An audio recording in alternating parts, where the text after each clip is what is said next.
अस्सलामु अलैकुम वरहमतुल्लाहि वबरकातुहू। बहुत से साथी जो पिछले चंद दिनों से पाकिस्तान में मामला चल रहे हैं उसके बारे में कन्फ्यूजन का शिकार हैं। सबसे पहले मैं आपको और अपने आप को इस बात का गवाह बनाता हूँ कि शायद ही दुनिया में कोई एक भी मुसलमान ऐसा हो जो नामूसे रसालत को अपनी ज़ात, अपनी ज़िंदगी और अपनी हर चीज़ से ज़्यादा प्यार ना करता हो। और जैसा कि अल्लाह के नबी की हदीस भी है कि तुम्हारा ईमान तब तक मुकम्मल नहीं होता जब तक तुम अपने माल, अपनी जान, हर चीज़ से ज़्यादा नबी से प्यार ना करो। अब आते हैं पाकिस्तान में मामलात की तरफ। इसके दो हिस्से हैं। पहला हिस्सा दुनियावी तौर पर और दूसरा दीनी तौर पर। हम पहले दीनी तौर पर इस मसले के बारे में गुफ्तगू करते हैं। ये है कि नबी करीम सल्लल्लाहु अलैहि वसल्लम की ज़िंदगी मेरे और तमाम मुसलमानों के लिए, बल्कि पूरी कायनात के लिए एक मशग़िल राह है। हमारे लिए नबी करीम सल्लल्लाहु अलैहि वसल्लम की ज़िंदगी में हर हिस्सा है कि हम अपनी ज़िंदगी के मुश्किलात में अगर पड़ गए हैं तो उनसे कैसे निपटा जाए, नबी की ज़ात को देखकर। हम अब देखते हैं कि जब फ़तह मक्का हुई, जिन लोगों के लिए नबी करीम सल्लल्लाहु अलैहि वसल्लम ने कत्ल का हुक्म दिया, उन लोगों को काबा के ग़िलाफ़ से निकाल कर भी कत्ल किया गया। लेकिन एक शख्स जो हज़रत उस्मान के हवाले से, हज़रत उस्मान उसको छुप छुपा कर नबी करीम सल्लल्लाहु अलैहि वसल्लम के पास ले आए, सिफारिश की, आप खामोश रहे, लेकिन कुछ देर बाद उस शख्स को माफ़ी दे दी गई। हालांकि नबी करीम सल्लल्लाहु अलैहि वसल्लम उसके कत्ल का हुक्म दे चुके थे। और जब माफ़ी देने के बाद आपने अपने सहाबा की तरफ देखते हुए कहा कि मैं इंतज़ार कर रहा था कि कोई सहाबी आगे बढ़े और मेरी माफ़ी से पहले इस शख्स को कत्ल कर दे। ये एक तारीख़ी वाक़या है कि नबी करीम सल्लल्लाहु अलैहि वसल्लम ने उस शख्स को माफ़ कर दिया जिसके बारे में कत्ल का हुक्म था, क्योंकि नबी करीम सल्लल्लाहु अलैहि वसल्लम एक दुनियावी ज़िंदगी भी गुजार रहे थे।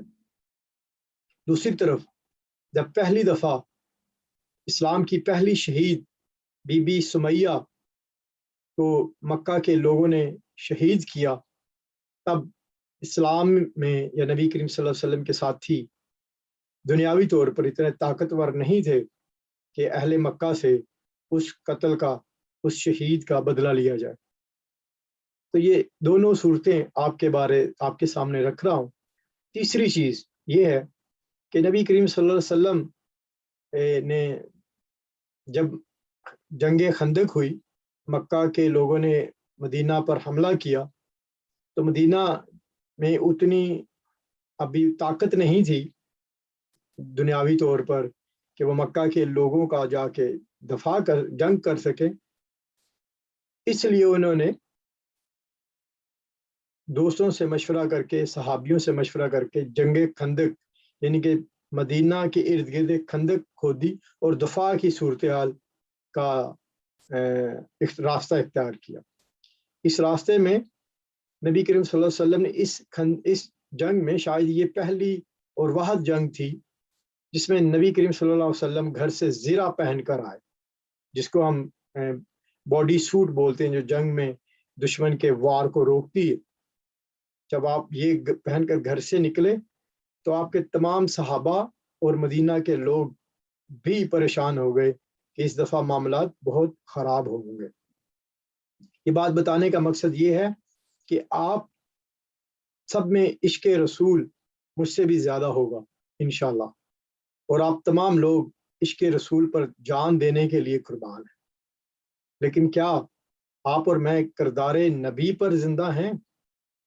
पाकिस्तान की 22 करोड़ अवाम में से 1% भी 5 वक़्त की नमाज़ी नहीं। ये सिर्फ़ आपको बताने का मकसद ये है कि इश्क़ रसूल सिर्फ़ ला इलाहा इल्लल्लाह मुहम्मद रसूलुल्लाह का विर्द करने से नहीं, उनका किरदार अपनाने से होता है। अब दूसरी तरफ आते हैं दुनियावी तौर पर। کہ کیا پاکستان یا مسلم ممالک یا OIC اس اہل ہیں کہ ہم فرانس کے سفیر کو پاکستان سے نکال سکتے ہیں؟ اس کا جواب نہیں ہے، کیونکہ پاکستان کی پچھلے 70 سال سے خارجہ پالیسی ایسی رہی ہے کہ نہ صرف ہم اقوام عالم میں تنہا ہیں بلکہ اسلامک ممالک کی گٹھ جوڑ جس کو OIC بولتے ہیں اس میں بھی ہم تنہا ہیں۔ 57 اسلامک ممالک میں سے یہ چیز قابل فخر ہے کہ پاکستانی لیڈر ان چند مسلم ممالک میں سے ایک ہیں جنہوں نے اس مسئلے کو اقوام متحدہ اور عالمی سطح پر اجاگر کیا۔ شاید اس سے زیادہ وہ کرنے کے اہل نہیں، یہ بات سچ ہے۔ اس وقت ہر پاکستانی جو بچہ پیدا ہوتا ہے اور جب تک وہ مرتا نہیں تقریباً وہ 3.25 لاکھ روپے کا مقروض ہے۔ یہ رقم دن بدن بڑھتی جا رہی ہے۔ دنیا کا کوئی ایسا ادارہ نہیں مالیاتی جسے پاکستان نے قرض نہ لیا ہو۔ دنیا کی 500 اچھی یونیورسٹیز میں ایک بھی مسلم یونیورسٹیز نہیں۔ 56 اسلامی ممالک مل کر بھی فرانس کا بائیکاٹ کرنے کی جرت نہیں رکھتے، کیونکہ دنیاوی طور پر ہم تعلیم کے میدان میں، ہم صنعت کے میدان میں بہت کمزور ہیں۔ اور یہی کمزوری علامہ اقبال کے ایک شعر میں آپ کو بیان کرتا ہوں، ہے جرم ضعیفی کی سزا مرگ مفاجات۔ اقبال کہتا ہے جب آپ کمزور ہوتے ہیں تو اس کی سزا ایک یہ بھی ہے کہ آپ کو اپنے حق سے بھی دستبردار ہونا پڑتا ہے۔ نبی کریم صلی اللہ علیہ وسلم کی ذات اتنی اعلیٰ ہے، اتنی بلند ہے کہ دنیا کا کوئی لفظ، کوئی شخص، پوری کائنات مل کر بھی ان کی شان میں ایک رتی بھی کمی نہیں کر سکتی، جو اللہ نے ان کا مقام و مرتبہ بلند کر دیا۔ اس لیے آپ کو نبی کریم صلی اللہ علیہ وسلم کا کردار اپنانا ہوگا۔ پاکستانی ملک یا OIC نہ ہی اس اہل ہیں کہ وہ فرانس کے سفیر کو نکال سکتے ہیں اور نہ ہی ان سے تعلقات کو ختم کر سکتے ہیں، کیونکہ مسلم ممالک اس وقت جب پاکستان میں فساد ہو رہا ہے، اس وقت بھی سالانہ 100 ارب ڈالر سے زیادہ فرانس کے ساتھ تجارت کر رہے ہیں۔ کوئی بھی اسلامک ممالک اس اہل نہیں ہے کہ وہ ان ممالک سے دشمنی لے کر اپنا دفاع بھی کر سکتا۔ لیکن اگر آپ لوگ تعلیم کی طرف اور نبی کریم صلی اللہ علیہ وآلہ وسلم کے کردار کی طرف اپنی توجہ کریں تو انشاءاللہ ایک دن ضرور آئے گا کہ یہ پوری دنیا نبی کریم صلی اللہ علیہ وسلم کی طرف انگلی اٹھانے کی بھی جرت نہیں کر سکتی۔ اللہ تعالیٰ مجھے اور آپ کو راہ حق کا راستہ دکھانے کے لیے اور اس ماہ رمضان میں پرامن رہنے کا سلیقہ دے۔